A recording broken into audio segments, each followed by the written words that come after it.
Sir, I wish to offer my hearty congratulations to the Honorable the Chief Minister on the budget that he has been able to present to the House this year.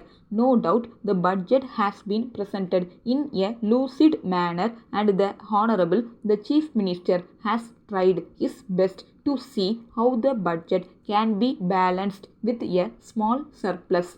In spite of that, I am afraid that the budget does not stand the test of how far he has been able to give permanent relief to the poor in this state. I am afraid the Honorable the Chief Minister has adopted the policy that has been pursued in the past. The Finance Minister in the past had only one thing before them, that was to see how best the government could collect cent per cent of the revenues without any reference to the economic or uneconomic condition of the taxpayer. They did not take into account the fact that the condition of the agriculturist was becoming worse and worse day after day when they prepared the budget. The Honorable the Chief Minister has not taken into account the condition of the people from whom the tax is to be collected.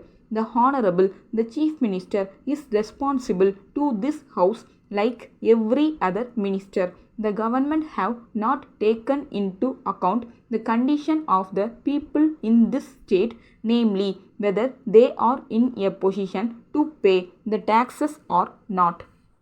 I would like to ask on this occasion what measures the government are contemplating to give relief to the agriculturist. I hear that instead of giving relief to this class of people, there is going to be a measure brought forward in this House which will increase the burden of the agriculturist taxpayer in this state. I understand that the government are considering a measure called the Agricultural Income Tax Bill. I do not know how far the government are going to proceed with that measure, whether the bill will be passed in this House, whether it will be of help to the agriculturist, or whether it is going to be an additional burden on him. We know that the Honorable the Chief Minister in this budget statement has told us that a good deal is being done to give relief to the agriculturist by means of remission or some other means, and also by providing a crore of rupees to help the agriculturist by means of loans. These are very favorable so far as the agriculturist is concerned, but the burden on the agriculturist is so heavy that these small reliefs will not go a long way to help him so far as his primary needs are concerned.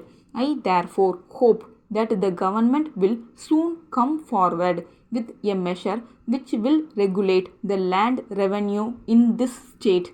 The Honorable the Chief Minister in his statement has stated that government are going to borrow another sum of money. He has also stated that it will be more than what they borrowed last year. Of course, it is true that this amount that they are going to raise by way of loans is not going to be spent so far as the current needs are concerned, and that this amount is going to be set apart for capital expenditure. All the same, I am afraid that the government should not add to the burden of the taxpayer more and more by raising such loans every year. I do not know whether the government will be right in doing so.